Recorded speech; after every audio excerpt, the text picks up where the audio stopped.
Hello and welcome to another We Are Sunderland morning briefing. We are joining you on Friday, July the 5th. Can you believe how quick this year is going, Dom? We are in partnership with the Fans Museum, Sunderland Fans Museum. If you haven't followed them, give them a follow at the Fans Museum and Cospex Opticians.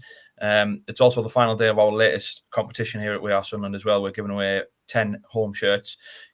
Really big sell of that last week, wasn't it? So if you missed out, they sold, what was it, 6 months worth of stock or 8 weeks, worth of stock in one day. You've got a chance to win a home shirt simply by subscribing to We Are Sunderland from just £1. Just the one shirt. Obviously, you're not going to get all 10, but chance for 10 home shirts for you. I'm going to pop the link there in the description as well if you're watching live as well before we get started. So, yeah, I'm joined by Dom Shaw today. How are you doing, John? I'm all right, mate. I'm all right. It's a belting. It's a class shirt, isn't it? There was that pic of Rigg this week when he was leaning forward with a long sleeve on. Yeah, class. Really retro, wasn't it? I'm not surprised. There was such demand, and the queues. Obviously, we'd been there at the launch night, and then the queues the next morning and what have you. Great. I mean, I know we're going to get into it, but I mean, the transformation in the mood in the last 2 or 3 weeks is just staggering, isn't it? Like how much did we bore ourselves daft moaning on for weeks and weeks and weeks on end on these videos, and clearly results will what will dictate the mood going forward, but it does suddenly feel so much more upbeat coming into the start of pre-season, doesn't it? Yeah, you sort of took the way that I was going to start there. It's been a couple of weeks since me and yourself have been on. Both had intermittent weeks, haven't we, over June, where we all kind of thought, oh, is it going to land on our week off when the head coach is appointed? But when we did speak, it was a case of, oh, surely you can't go and drag until pre-season. Got to be appointed before. We just about managed it, didn't we? We just about got there with Regis Le Bris coming in before pre-season. Did his first press conference this week, so I guess we'll start there. Myself and Matty did a piece live from the academy straight after that press conference. If you haven't checked that out, go to the We Are Sunderland YouTube channel and have a look at that for our initial thoughts as well. But you were in the academy as well during his press conference. I guess your take as well on how he dealt with that. Initially I thought it was interesting that he was by himself. It could have been easy for him to have been flanked by Kristjaan Speakman, wouldn't it? I know Speakman went and did something later on, which we will also talk about. But Regis Le Bris by himself in front of the press, I thought he did quite well. Yeah, I thought it was wise to have him on his own because had Kristjaan Speakman sat there and spoke, that there would undoubtedly have been several questions aimed at him on last season, what went wrong, what was learnt from last season, what happened with Will Still, what happened with X and Y and everything else, wouldn't there? And the backroom team and whatnot. And I guess the attention might have unfairly been diverted away from Regis Le Bris. I thought he was really good. I thought, first things first, he was personable. I thought he was really personable and quite warm. And I think you always kind of have to remind yourself, don't you, that these guys are coming in and speaking in a second language. And it was interesting, I thought. I don't know whether it was Matty who asked him, or maybe someone else, about his kind of first address with the players and how he was open and said, I was anxious about it because it was my first time speaking to the players in English. But how long was he speaking to us for? An hour or so? I don't know, maybe less than that. There's certainly going to be absolutely no issues with the language barrier, is there? His English is good. He got over all the points he wanted to speak about.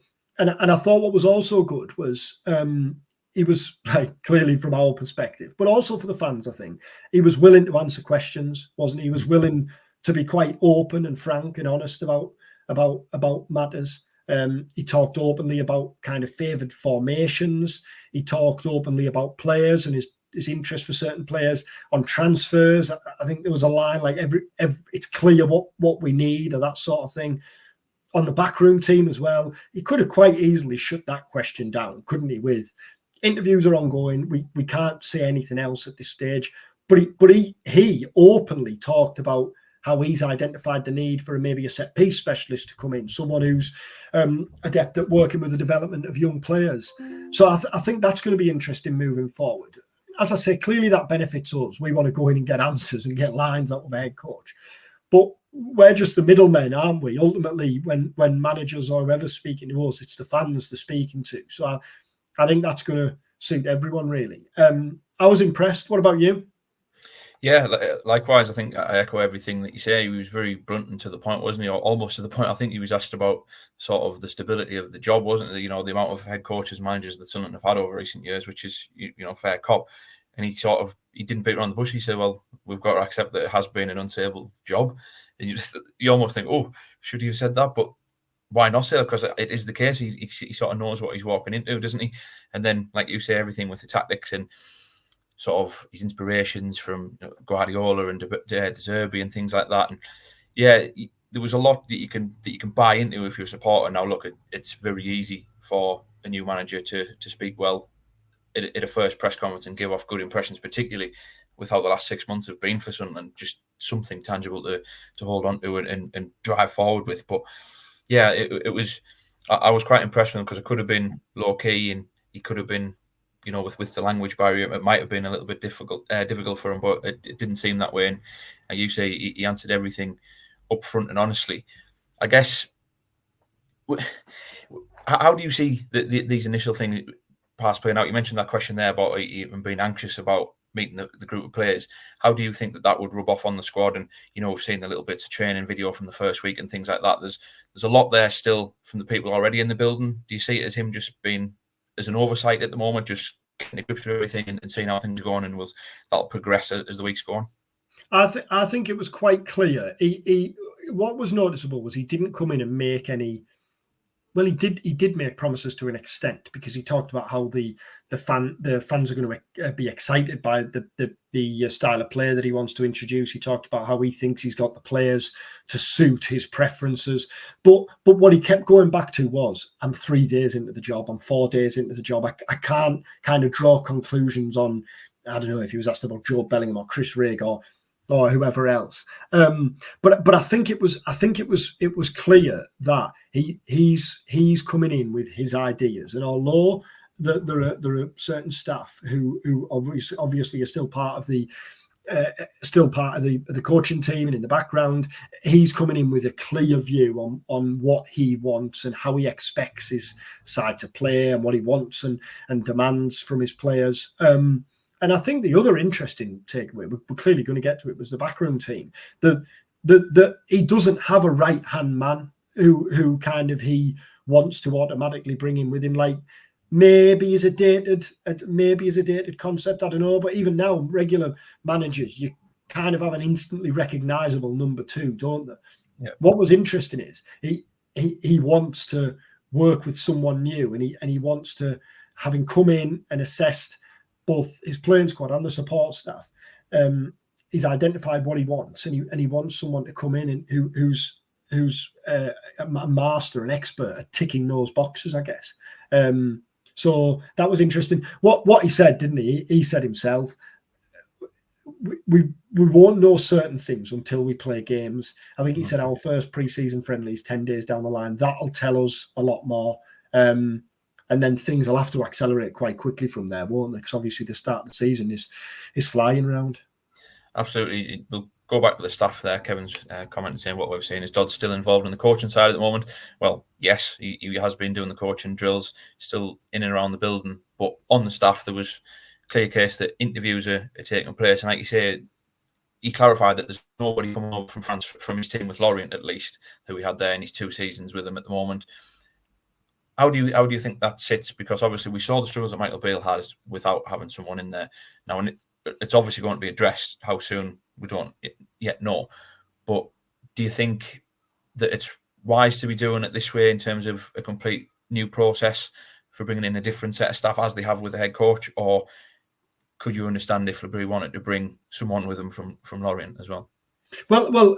So we went in, as you alluded to, we went in and spoke to Kristjaan Speakman afterwards, and I asked him about the backroom, basically just what's the crack, what's the situation with the backroom team, and what he made absolutely clear was that whoever comes in, whether it's 1, 2, or whoever, however many, that's on the head coach. It's the head coach's decision.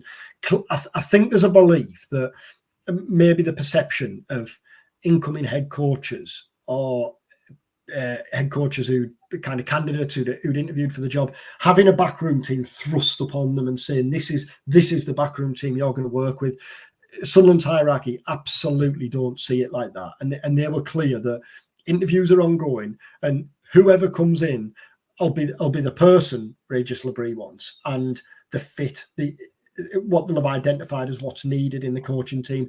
Now, as Kevin alluded to there, Dodds is still involved. Yeah, he absolutely is, and we knew that was going to be the case because Dodds is very highly rated at the club, isn't he? And I felt sorry for Dodds in the second half of last season because he was dealt an incredibly difficult hand, and he touched on it himself, didn't he? I thought at the end of the season you could tell that he wanted to maybe say a little bit more, but fair play to him. He knew it wasn't about him. What he didn't want to do is come out in defence of himself because he knew the bigger picture was Sunderland Football Club. But Dodds was basically left to pick up the pieces, whether he wanted to or not, alongside his coaching team after what had been a turbulent few weeks on and off the pitch, and at a time when form was nosediving, the mood was nosediving, and that was incredibly difficult. What that doesn't change is what Sunderland's bosses still felt that Dodds kind of has to offer as a coach. Now, whether Dodds is going to be a coach moving forward, an assistant manager, head coach, I'm not necessarily about Sunderland, I'm just on about in the distant future, is unclear at this stage, but clearly Sunderland feel that Dodds has still got a huge part to play in the backroom team. And he was a key member for Tony Mowbray. He was a key member for Michael Beale before obviously things went wrong. There's no doubt Beale would have benefited from having someone there, and I think it's emerged since that the expectation was Beale was going to get someone in. The problem was he got sacked before that happened. So I don't see that being an issue. I thought, clearly not from a supporter's perspective, but from a reporter's perspective there, I kind of felt reassured by the answers to the backroom team situation. That without any knowledge of who's been interviewed and who it is who might come in.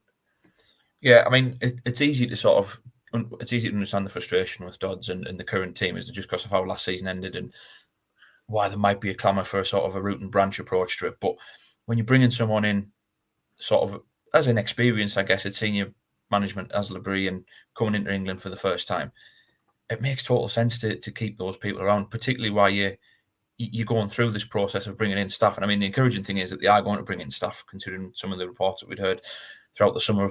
Look at Will Still, things that were turning around there. He was concerned about backroom staff and things. I mean, the quote from Speakman that's out on We Are Sunderland today, if you've not read it, go and check that out on our site in the latest news section. I think Regis is really keen to have the best, his phrase would be teammates, even as staff. And he doesn't, at this present time, have a cohort of people that he's worked with. That's probably more to do with his background. And he was really, really clear that he's got a profile around the staffing structure that he wants. We're currently trying to recruit another assistant to that profile. Then once we have that assistant in, that will have a knock-on effect, I'm sure. You can't really say fairer than that at the moment. We spoke a lot about actions speak louder than words. That was one of Dodds' quotes at the end of the season, wasn't it? I think Kirill might have even referenced it. We've seen that a little bit off the field with David Bruce's stuff, with the kit launch and the club shop and things like that. Ultimately, that is what it'll be, isn't it? It'll be action speaking louder than words with getting a staff member in who Le Bris is happy with. But at least it sounds as though they are going through that process properly.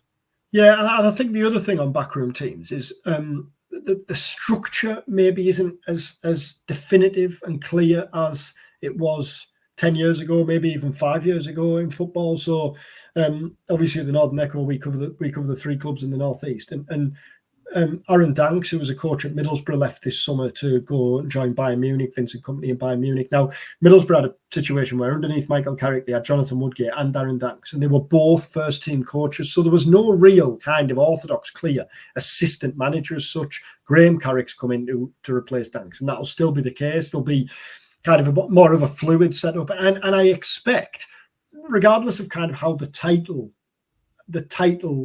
how the incoming coach's title, I expect that'll be very similar at Sunderland, really, moving forward. Yeah, you'd certainly hope so. I'll pop the link in actually into the comments there as well from that Newsline this morning, Kristjaan Speakman on Regis Le Bris backroom staff. And just before going to Kristjaan Speakman and what else he was saying, another quick shout out to our sponsors, the Fans Museum and Cospex Opticians. Another plug for the competition that we've got, 10 Sunderland home shirts to give away. Subscribe to We Are Sunderland for just £1. That closes today at 4 o'clock, so you haven't got long to get involved with that. If you missed out on the kit, you can subscribe to our Sunderland and have a chance to win the new Hummel home shirt.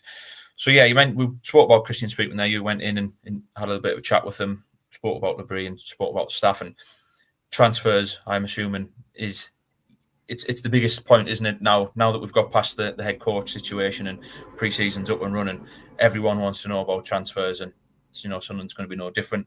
We've spoke ad nauseum on this podcast about probably a defensive midfielder and a striker since our inception 6 months ago, isn't it? So are they going to be solved? I mean, Regis Le Bris, he was asked about will a striker come in, he felt confident, but again, that was one question where I was a little bit, was that in-house in terms of trying to not put all the emphasis on a striker? I think Sunderland fans at this stage probably want the emphasis to be on a striker, given how last season went. Do you think that, from what Kristjaan Speakman has said this week as well, do you think that'll be something that will be resolved, and the experience situation as well, which is another one that's always been ringing around?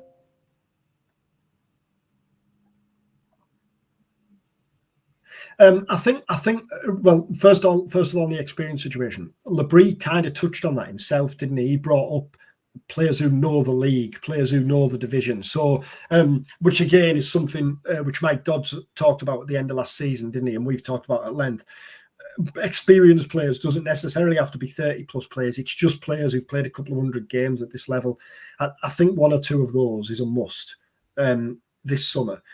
And Kristjaan Speakman spoke, again unprompted, about having lost Bradley Dack, having lost Corey Evans.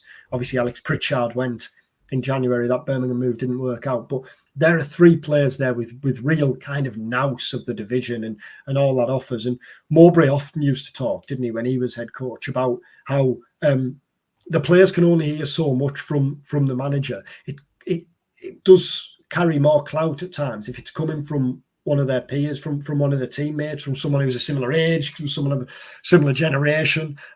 So I don't think there's any doubt that is a box that they're going to have to tick this summer. And the centre forward thing, there was no absolutely definitive from either. We are going to sign a number 9 this summer. But what there was from Regis Le Bris was, it's clear what we need to add, or words to that effect. I think Sunderland know they can't get to the end of another summer transfer window without strengthening the forward line. Hamia, have we seen any signs to suggest, and this is before pre-season clearly, have we seen anything to suggest Hamia is going to be ready to make the step up in the Championship? Same with Mayenda. Rusyn, the same, and there was even suggestions from Dodds at the end of last season, wasn't there? Is Rusyn better playing off the left or off the right, or playing deeper? I do think that how do you kind of put this? I think there's a feeling within Sunderland that maybe there's an obsession with a number 9, a striker, when the game now, Sunderland's top scorer last season was their left winger. It doesn't necessarily have to be about a centre forward. Everyone can chip in. It's your kind of fluid forward line. But I don't think it's just the goals. I think what Sunderland desperately missed last season was someone to play off, as a centre forward to play off and to build everything around. And that's what's needed, isn't it? That someone who, what are you? I'm a centre forward. I lead the line. That is the kind of, that is their trade. And I think there's got to be an acceptance that has to happen this summer.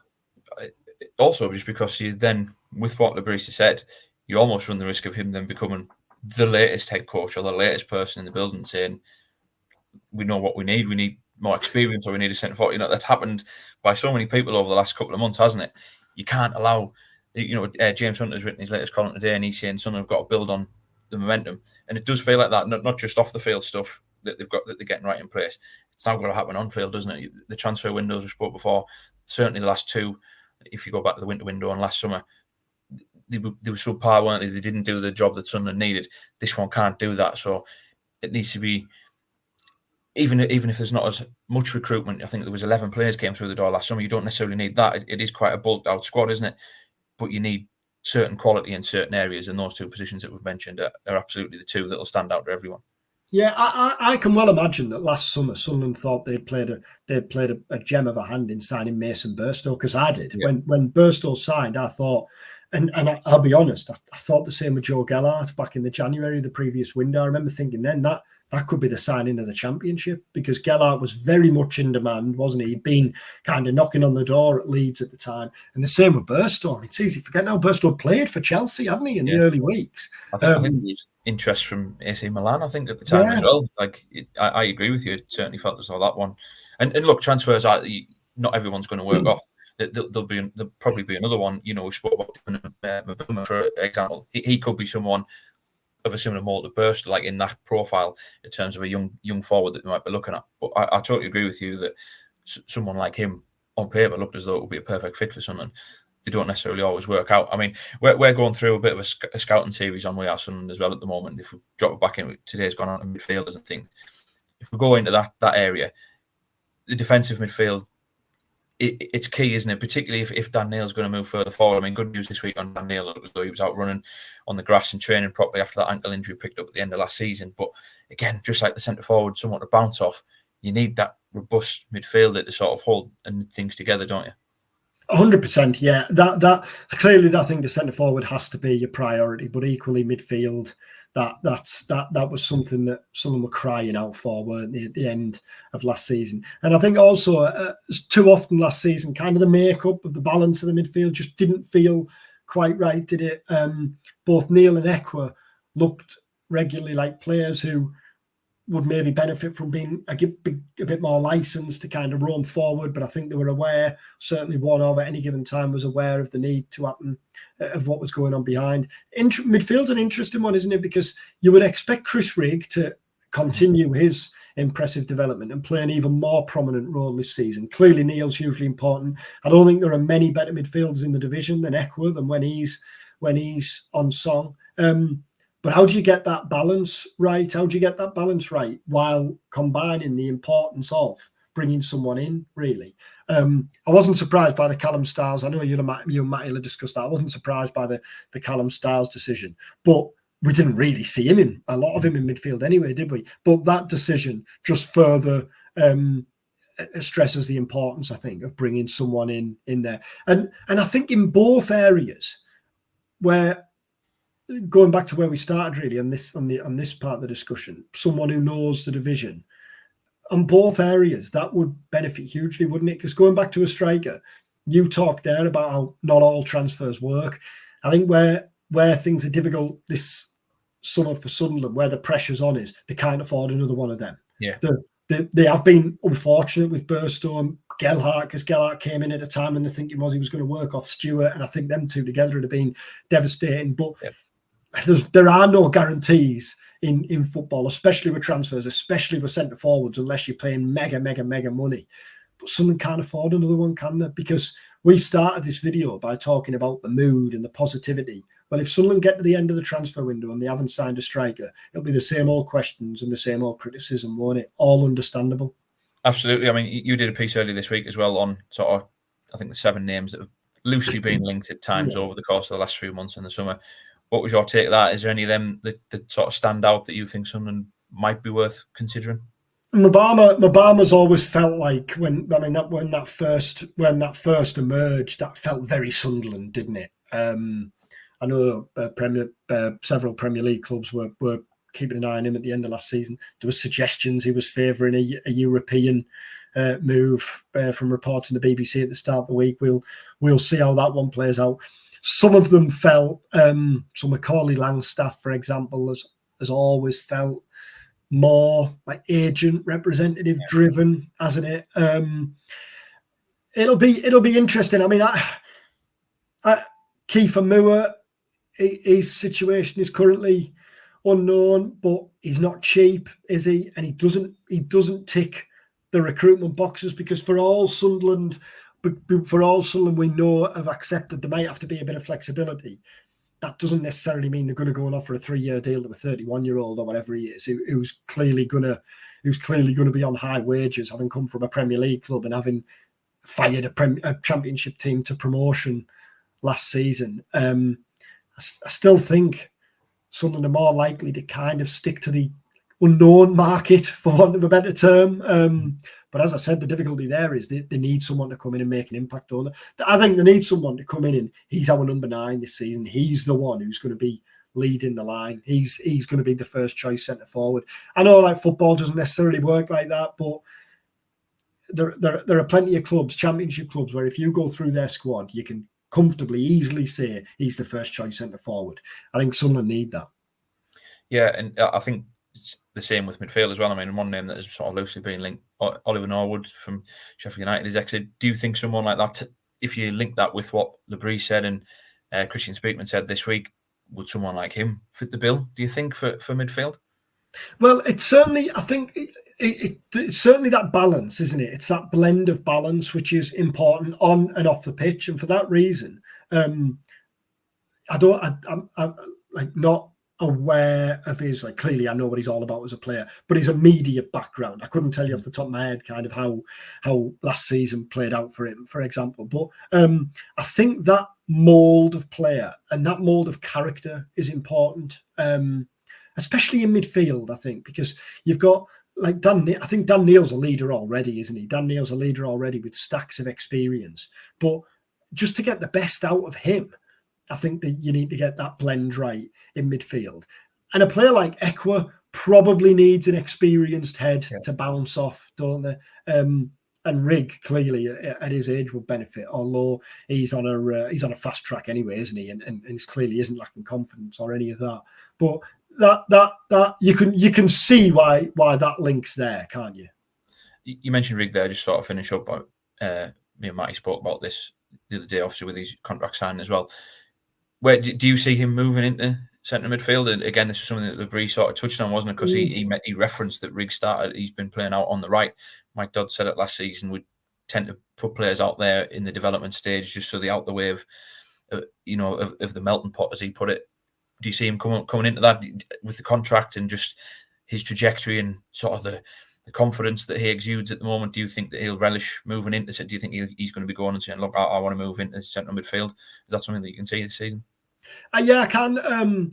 But I think he's not the only one. I think Rigg, like how Rigg is used is going to be fascinating. How Bellingham is used is clearly going to be fascinating, because we've talked about midfield here, for the last 5 minutes or so, and I haven't once mentioned Bellingham. Well, what if Le Bris looks and thinks I want Bellingham as an 8? I think a 10 is more likely, although hell, he might see him as a centre forward. Mike Dobbs talked about that, didn't he? He could well see that Joe Bellingham going forward being Sunderland's number 9. But I think Bellingham's another fascinating one. And why I talk about Bellingham is I think the decision you make on Bellingham has a knock-on effect on what happens around him. Yeah. Le Bris said, didn't he? Rigg's played at 10, he's played at 8, he could possibly play at 6, he's played at right wing. But if you're playing Bellingham as 10, if you see Bellingham as a 10, then straight away I think that would move Rigg back. Rigg's more of an 8 anyway, I think, isn't he? And I think now, on the back of signing his first contract, on the back of like last season, being kind of regularly in amongst it after the breakthrough the season before that, I think this is the season where we start to get a much clearer idea of what is Chris Rigg going to be for Sunderland moving forward. My instinct would say more of an 8, but then that raises obvious questions of, well, in that case, can you get Bellingham 10, Rigg, Neil, Ekwa, and we've just spent 5 minutes talking about the importance of bringing someone in. How do you get them all in? But then equally, that's what you need, don't you? If you're going to want to be competing at the top end of the championship, that's the type of competition that you need. What do you think on Rigg? How do you see it playing out? Yeah, I sort of touched on this the other day. I think I can see him moving in this year. I think there'll be an acceptance, and to be honest, you've probably got you don't know if you've got the best person, but certainly with Le Bris' background in development players, we spoke at length about how it does seem as though this appointment's quite aligned with what Louis Dreyfus and Kristjaan Speakman want. That is going to be his forte, isn't it? Someone like Chris Rigg, you would think that Le Bris looking at someone like Rigg and a Job, for example, those two players, and thinking, wow, I've got two really good players here with huge potential that he can mould into however he wants it. And I do think I can see him moving into midfield. Yeah, I think Sunderland's numbers are the light in there. I think there will be some sort of recruitment in there, but I think naturally he is going to move inside. You'd like to think that Patrick Roberts is going to enjoy a better season this season as well. So on that right hand side, he can go there, and Abdullah Bar can play out there as well. I just think naturally Rigg will move in. Yeah, so but it's going to be interesting to see, and it's nice to think there is something to look forward to, isn't there now, considering where the last few weeks and months have gone, where you sort of wondering, oh my God, what's going on here? Finally, there's been a line drawn under that, isn't there? And you can start and look at some positive things and potential for what next season can be like. Yeah, and I think pre-season will be fascinating, won't it? Because, friendlies can be a grind, can't they, for everyone involved? And while I still think it's dangerous to draw conclusions from pre-season games and friendlies, clearly every game, but certainly the early ones, are going to give us answers to some of the things we're talking about now. If Bellingham, for example, plays in the same position for the first couple of games, then we can read into it that that's the way he sees it going with him. Shape kind of favoured it. Are we seeing kind of the structure of a first team coming into play already? I think 2 or 3 weeks ago we talked about getting answers. Well, we've got some now, but I think the interesting, fascinating thing, but now it's more exciting rather than angering, is the fact that in the next 2 or 3 weeks we're going to get more answers to the questions that we talked about, and many that we've talked about in the last 20 minutes or so. Absolutely exciting and positivity. Just waiting for England to bring it down tomorrow, eh, Tom? I know. What do you reckon? Oh, I don't know. I'm looking forward to 2 games tonight. Please, it's right. They sound 2 belters, don't they, on paper, those 2 quarterfinals tonight? But I'd be remiss if I think anyone would be confident about tomorrow. Switzerland have looked quite good, and England haven't, have they? So no, I mean, without getting into it, the too much, the suggestions of the change of shape, I think, is encouraging, because that looks like a better fit.